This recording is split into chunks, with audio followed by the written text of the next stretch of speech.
Hello, and welcome back to Bimbler's Ironman Challenge, where a decidedly average gamer tries to make Albion Online even harder than he really should. Well, I guess the title gives it away, really, what we've been focusing on with Bimbler so far since the last video. We have been doing corrupted dungeons, and we have been ratting them. And much as I know this has been a great issue for a lot of people, that people are just going into the corrupted dungeons with the sole intent of running away. We really need to do it because corrupted dungeons are very good fame, but more than that, for an Iron Man character, they are a very good source of silver, and that's the thing that we struggle with to afford to pay for our premium, really. So we've been doing that, and it has been going really well. We've been using, as you should, a pretty mobile build and a good clearing speed build. We'll go over that a little bit more later.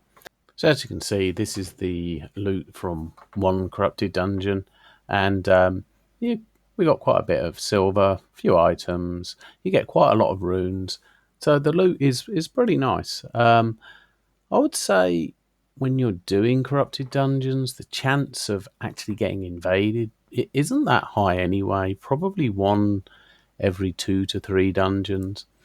And then if you're using the right build, you've got a pretty decent chance of getting away.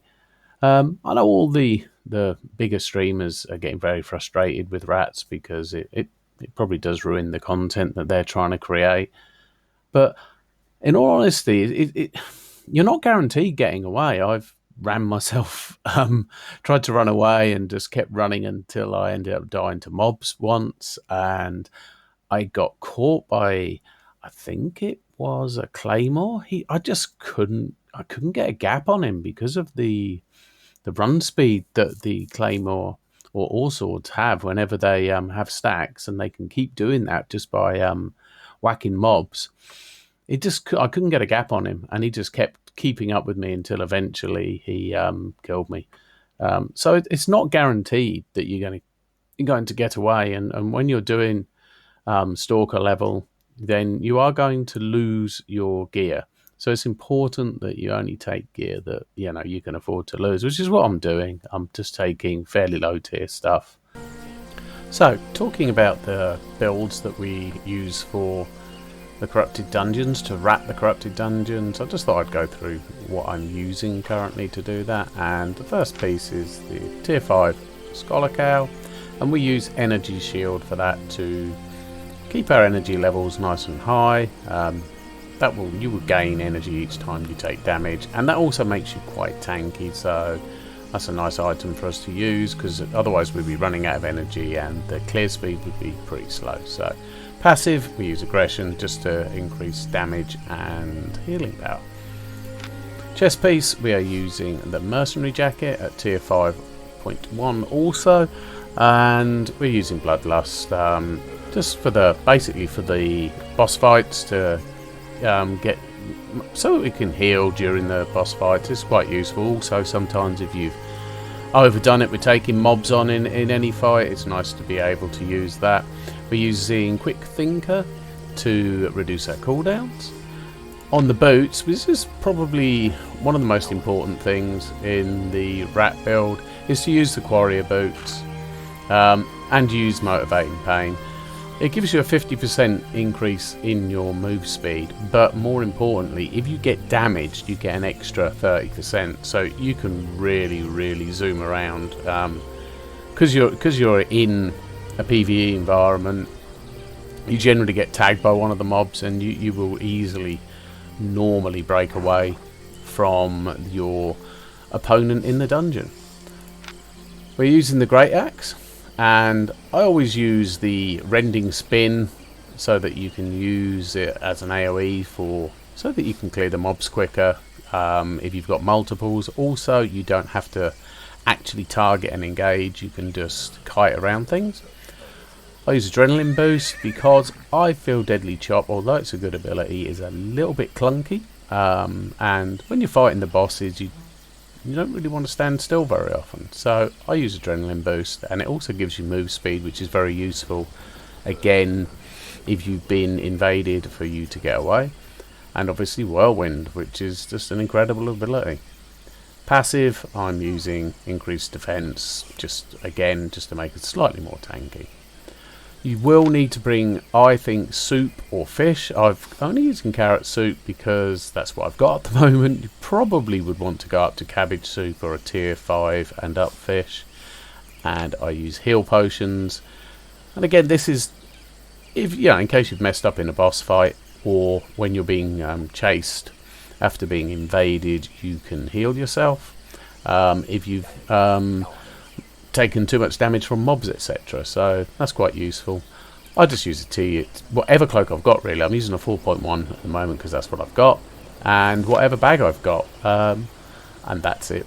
That's the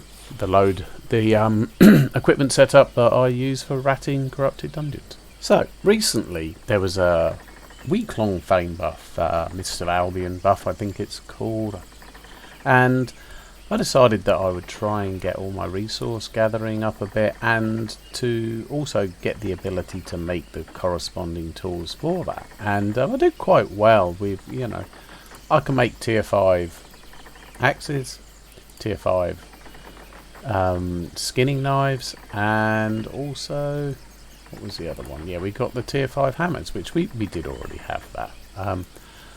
And we got the corresponding gathering professions up also. The thing was, in doing this, I came to realise this is a massive undertaking, and not just in the time spent gathering the materials, which is considerable, but also in learning points. Look, to get to the next level of Quarrier, which is something I will need, 202 learning points, and then the next one 350, and then the next one 409. That's near enough 1,000 learning points. That's a huge amount. When you're getting in a month, what do you get, 20 a day, a 30-day month, you get about 600. Even if you're spending all of your learning points on that, you're still looking at over a month, and you've got all the gathering professions to do. That's without having to level up the tools, which is going to use lots more learning points also.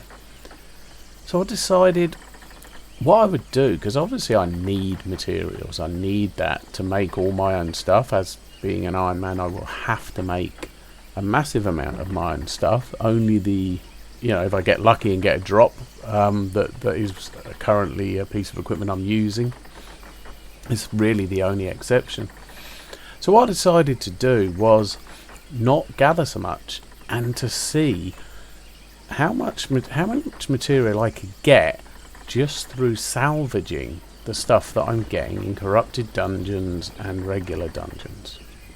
Right, so I put all the stuff that I've gathered from doing corrupted dungeons. I also did quite a few random dungeons, tier 4 and tier 5, just to get a real mix of drops.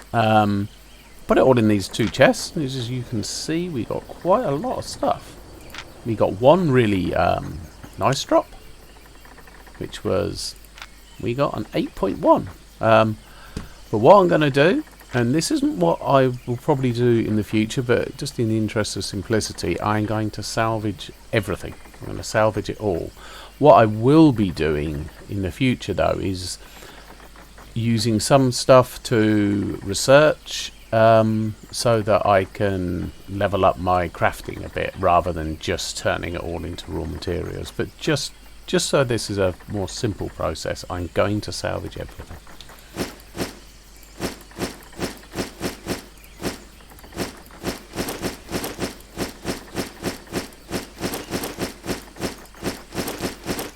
Even had to bring out my best mount because I wouldn't be able to carry all this. In fact, I will, just because of slots, I will have to do this in a couple of trips. Well, here's what we got.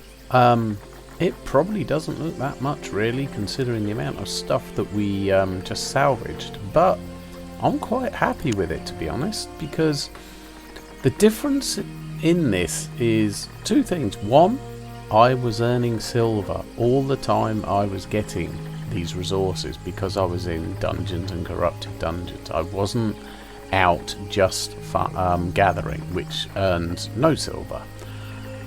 Also, there's a lot of stuff here which I am probably months away from being able to actually gather, given that I have got to level my gathering skill up to tier 8, and I would also have to get the ability to make the appropriate tool as well. Even with 6, I'm a distance off that still. So, and we've got quite a lot of tier 6 stuff here.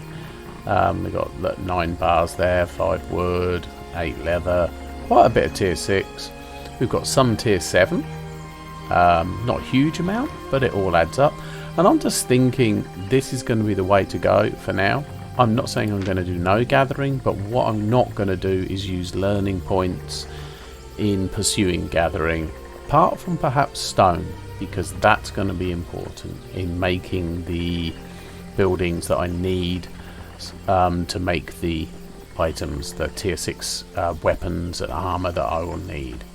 So that's about everything for today. I hope you enjoyed that. It'd be interesting to know if anyone thinks I'm being a bit silly doing this, or whether they think it's a good idea, given that I can't sell anything to the black market, as those are the rules that I have imposed. That these items, they only have 2 uses really, salvaging or learning. So this is something I would be doing anyway, but by just focusing more on farming these items, I can get more resources. So let me know if you think this is a good idea. Also, if you enjoyed the video, give me a like and maybe even subscribe. Thank you and goodbye.